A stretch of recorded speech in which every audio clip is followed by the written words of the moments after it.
What's going on, everybody? Welcome to part 10 of our algo trading with Python and Quantopian tutorial series. In this video, in the previous video, we already kind of talked about what our plan is here. We are going to be looking to see if we can find a few more alpha factors that we can combine together. So let's get started. So first of all, I'm going to be starting blank. I just made this so I can scroll down easily. Also, I'm going to bump that up so I get even more space. All right, so it's going to be pretty much identical code to what we had before. I'm choosing to start a new notebook purely because the other notebook had a lot of example things and just things I was showing you, so it was kind of cluttered. Whereas here, this is kind of something that I expect that you can follow along, and then on your own you can really quickly and easily change out alpha factors and test them. And then same thing with the notebook. When we go to combine them, you can have two notebooks. You can have one that just kind of looks through single alphas, and then another notebook that you can quickly just paste in those single alphas that you liked, and then really check that new combined alpha factor. So anyways, let's get started. So this one I'm just I called it alpha checker. So this just checks a single alpha. So now what we're going to do is, first of all, import all the things that we need. So we're going to, from quantopian.pipeline, we're going to import the pipeline. And then from quantopian.research, we're going to import run pipeline. And then we're going to grab that for a universe selection. We're just going to stay super simple. And we're going to say from quantopian.pipeline.filters, we're going to import, .morningstar, filters.morningstar. We're going to import the Q1500 US. Don't forget, you could also do Q500 US, which would be even more liquid stocks. So just like if you're going to do super high frequency trading, it's probably wise to go with that. Anyway. Next, what we're going to do is from quantopian.pipeline.data.syntax. We're going to import sentiment. We're not really going to check. Actually, in fact, in this one we don't really need it, but we're going to copy the code from here to a new notebook anyway. But we're going to keep sentiment around because soon we're going to be using it in a combination factor. So we'll just keep it there, and then we're going to say from quantopian.pipeline.data.morningstar, we're going to import some fundamentals. Now, in the documentation, it does at least make clear to find fundamentals, you just go to /help/fundamentals. But then from this point, it's a little unclear. It's just definitely not explicit how you're supposed to use these from here. So, for example, if you wanted to use something from asset classification, you would from that Morningstar, you import asset underscore asset or lowercase asset classification with an underscore as the space. So for example, you would say from there, you're going to import asset underscore classification. Okay. And then in asset classification, let's say you wanted to use something, let's just go with financial health grade. You would simply do, asset classification dot financial health grade. And then if you wanted the latest, dot latest. Okay. So there's that. Now, the other thing that I'm not sure if I made it totally clear, also when I use that kind of alpha lens example, one thing I think isn't necessarily, unless I missed it, one thing that's not necessarily made totally clear here is how should you go about finding single alphas and also alpha combination. And I think kind of a missing piece that a lot of people might have is you want to be able to explain to somebody why you've used what you have used, and you don't want to say, I tried 500 things and these two worked out, right? You want to have like a good reason behind it. And I know that Quantopian has pushed that logic elsewhere. I just don't see it here. This is a post for AlphaLens, so I totally understand it's not there. I'm just saying that in this like breakdown that I keep referencing, it doesn't quite clarify that one. So you want to just have a good reason. Now, for me, I like the idea of using fundamental information to kind of predict future performance of companies. That doesn't necessarily mean that the performance of a company is always going to be perfectly tied to the stock price, but I think it's at least going to be close. So I already come with that reasoning. Now, also as someone who runs their own online businesses, and sometimes I've even sold physical things, I know that one thing that just makes business just easier to be successful is having a good profit margin. There were times in my life where I thought what you'd want to do is price something as cheap as possible to get as many buyers, right? As Steve Jobs would say, price it cheap, go for volume. Although Steve Jobs, even though he said that, Apple actually had great margins. But anyway, some people actually listen to him and think that, okay, let's get really truly as small a margins as possible. So for me, my logic is that, okay, if you're a business that has very large margins, like profit margins and stuff, so like basically, let's say you buy a shirt for $5 and you can sell it for $25. That's a huge profit margin. It's pretty hard to mess that up, okay? But one way you can mess that up is by simply not having customers to buy that overpriced shirt, okay? So if you can't find somebody who's willing to buy that shirt for, let's say because that's a huge margin, but if you don't have customers that are willing to pay $25 for that shirt for whatever reason, then you're no good, right? So you not only do you need a large margin, you need people to buy your stuff. So the two things I want to look at is I like the idea of operation ratios. Income statement's good, but to me, it's just too late. Like by the time you get the income statement, it's just too late. Unless you can predict in advance that the return, basically, like for the quarterly earnings or something, unless you can predict that the quarterly earnings are not going to be what people are expecting them to be, then that's useful information. But for the most part, I think a good thing to start with is usually going to be operation ratios. So I'm going to be looking for two things: margin, and then just anything that suggests to me that we've got customers. So for example, we could go with something like net margin. We could go with operation margin, which I think we'll go with probably operation margin. I don't know. We'll keep looking. And then we'll go with revenue growth. I like that. That's a good measure, I guess, of customers. Yeah. So first, let's start by checking like revenue growth. So we'll come back to our research. We've got instead we're going to do operation underscore margin. Is that right? Operation margin. Operation ratio. There we go. I'm really stuck on using the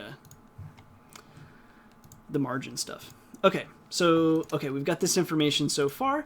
Now what we're going to do is actually build that pipeline. So we're going to say define make underscore pipeline, and then we're going to say testing underscore factor. Now there are a couple things. You could name this something like useful if you want, but like I was saying, I kind of like the idea of using a skeleton alpha checker to the point where you can just change what you imported, change the factor itself, and basically change nothing else, and then quickly get use alpha lens and find out information. So I just try to use kind of a generic name there. So testing factor equals, and then we're going to go with operation underscore ratio. I bet it's ratio. Yeah, ratio with an S. And then make sure you fix that up there if you did what I did. Operation ratios dot revenue underscore growth dot latest. So that's our factor. Now let's define the universe that we're willing to consider. So we're going to say the universe is equal to the Q1500 US. Don't forget the parentheses there. I've made that mistake a billion times. And where testing factor dot not null. So just where either the company, where both the companies in the Q1500 or the Q500, don't forget that one exists, and we have a value for the operation ratio.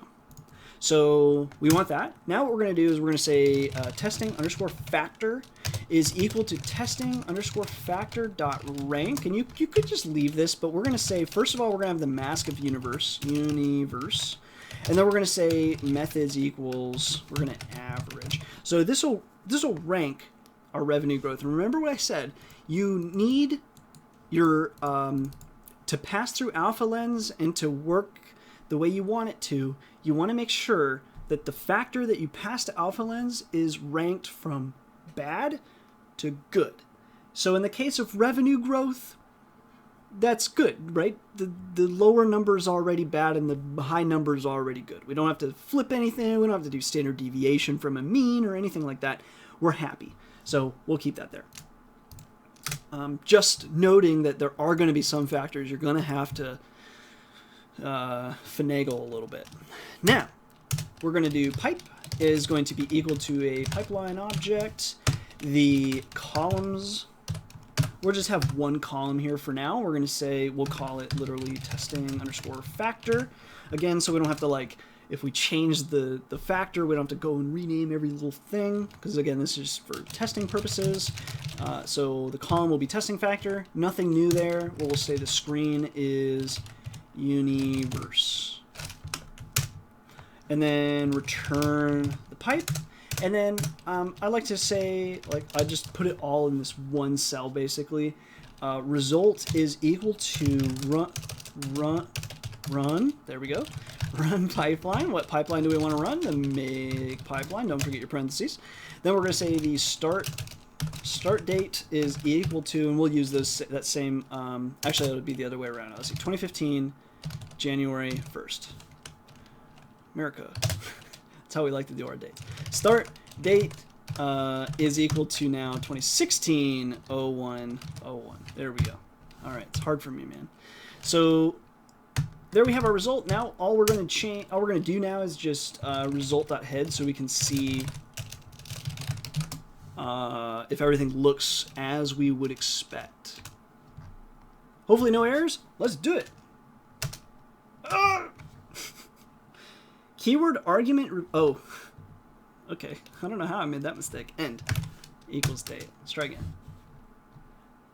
You're killing me. Did we not? Let's see. Dot rank methods test factor dot rank. I think that's valid. Why are you telling me this? Let's see. Testing factor equals, and we've already done testing factor there. What do you got? Method. Oh. Let's see, method. I guess I should have read this there. Method equals average.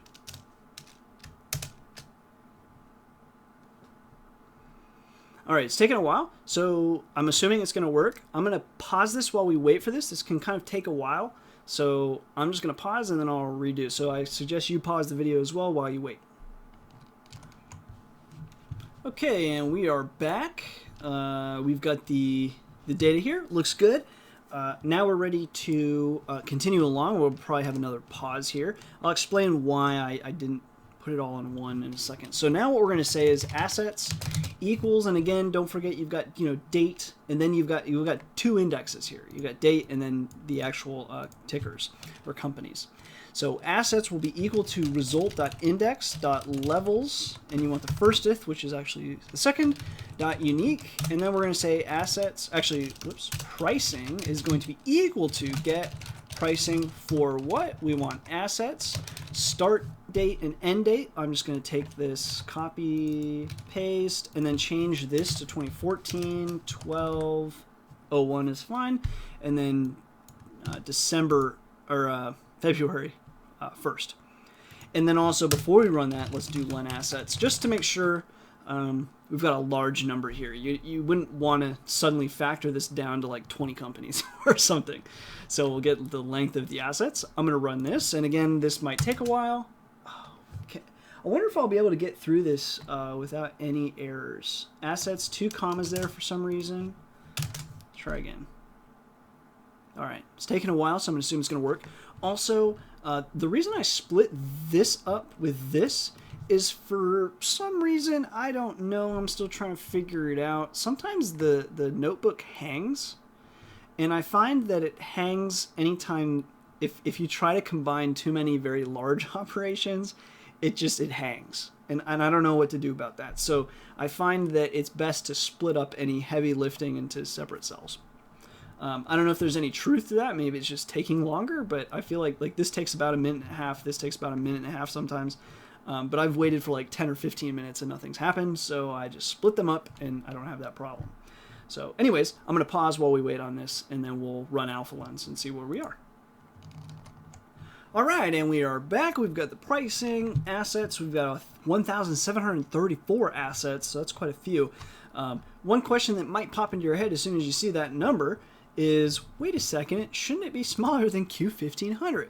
Well, Q1500 is a value that, in theory, should be changing every night. So as companies come in and out, they'll still be in our total result for a whole year. But it doesn't mean each of those 1,000, for sure shouldn't be, each of those 1,734 companies are in our trading universe of every day. Okay, so that's why that number's large. Now we're ready to run AlphaLens. So let's go ahead and import AlphaLens. And then we are going to alphalens.tears.create factor tear sheet. And we're going to say the factor is going to be results, whatever our testing factor is. This is why we didn't want to have to rename them every time. That would have been really annoying. Prices will be pricing. We'll say quantiles is equal to 3, or we could even do 2. I'm trying to decide which way I want to go. We can really run both. This operation isn't very slow. And then periods, we could do let's do. I'm kind of interested to see further out. Let's do 3, 5, and or maybe 3, 10, and 30. I'm curious to just see a much larger. And this needs to be a tuple, so let's fix that. Oh, you cut my other one. There we go. All right, let's see if we can get no errors.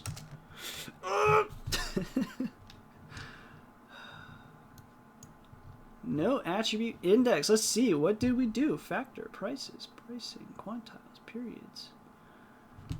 Where's the error? Quantiles. AlphaLens. Tears, factor, result, testing, factor.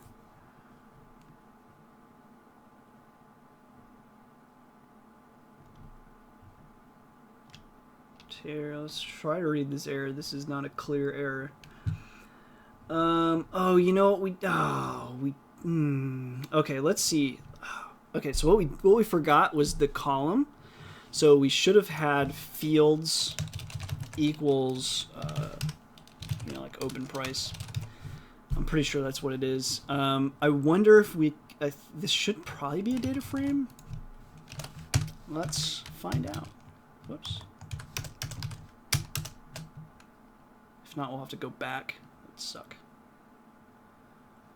So I'm gonna just leave that there, so the next time I run this, hopefully we don't have this issue. And then we'll remove this. But we'll see. Oh, it works. Okay, so alpha's looking good. Beta's looking good. Alpha, we'd like it to be higher, but that's one of our best alphas. Although this is a much further out time frame. So, but yeah, so good looking alpha. Information coefficient, good. It's higher than 0.01, so very nice. Looking good. So yeah, we can see here that probably we could separate this out into 2 quantiles instead. But again, here you can see these ones are. This is looking like a good alpha factor. I must know so much about business. That's a lot of drawdown there. Don't like that. But yeah, looking here. Whew, look at that drawdown. Yikes. And I can't. So, for example, this might actually combine really well with sentiment, because with the sentiment, I think we started off really weak, and then we ended really strong. And then here you can see we're starting off pretty strong and ending weak. So those two should mix pretty well. I'm kind of excited about trying these two. And this is weird. How would that be the case? How is that the case when you got this, which is clearly positive? You come down here, average cumulative. This makes no sense to me. Why would this be the case? If someone has an answer to that one, let me know. Because this stuff is very clearly positive. What the hell? Why would all of them go down at that point? And then it's just saying the same thing here. That yellow is really hard to see on my monitor. That's so weird, because we did well. But then here, this graph, there's got to be a bug or something. It's got to be a bug. But if that's not it, someone let me know. Like, ooh, you can click on it. I didn't even know you could. Can I do? No. Interesting. Anyway, either that's a bug or I'm missing something, because this otherwise looks really good in these other charts. If someone knows what's up there, let me know. I think I might have to ask somebody about that one. Okay, so let's change quantiles to 2 though. I'm glad this worked. So if you make that mistake, that way we don't have to like pull the prices again, because that takes like 17 years. And while we wait on that, I want to just check those other 2 factors real quick. Everything else is looking pretty good though. We didn't like changing these to just 2 quantiles didn't really seem to kill us. Come on, Matplotlib. Let's go. Oh yeah, that's looking great. Oh, look at this. This is good. This looks really good. Why? How is it that we're messing up? And like all of these, good. What happened? Why is this going down? Okay. All right. Whatever. I'm going to go ahead and just assume something's wrong there. So, whatever. The show must go on. So let me, we're going to remove this open price, and we're going to remove fields here, and we're going to test one more alpha, and then we'll cut to another video. So it's probably getting pretty long. So the other operation ratio, let's, what are we using right now? We're working on, okay, revenue growth. So, operation margin, let's go with that.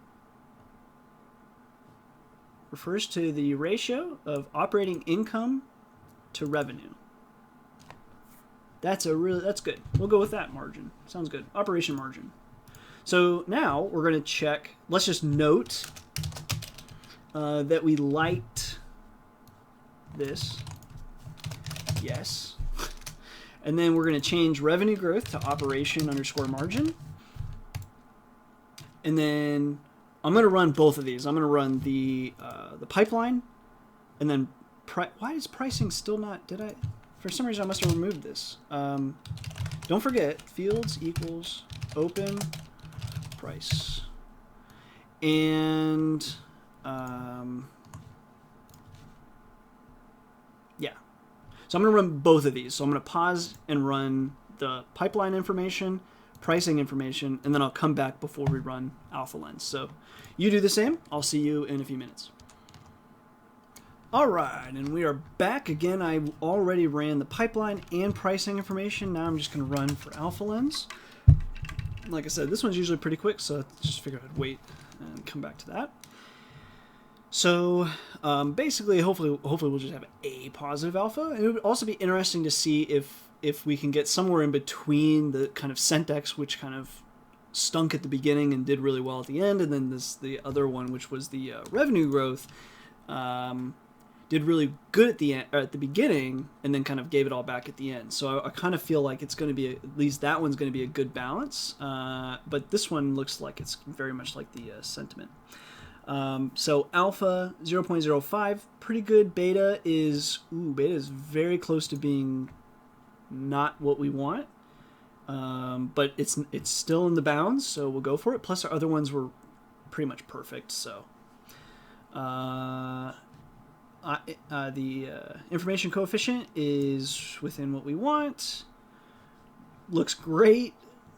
Not as good as the other one, but that's okay. We're hoping that basically by combining a bunch of different factors, we can kind of start to eliminate these issues. But part of me is almost wondering if we shouldn't combine this one, because I think the sentiment factor was very similar to this in terms of the returns. But it might not be in the same ways. Probably not in this one, but in a coming video, we'll talk about a better way to compare alpha factors than just like looking at the performance graph, because that's not good enough. So I'll talk about that later. So I'll keep it in, just even though, yeah, it's basically at least performance-wise, seems to perform very similarly to the sentiment.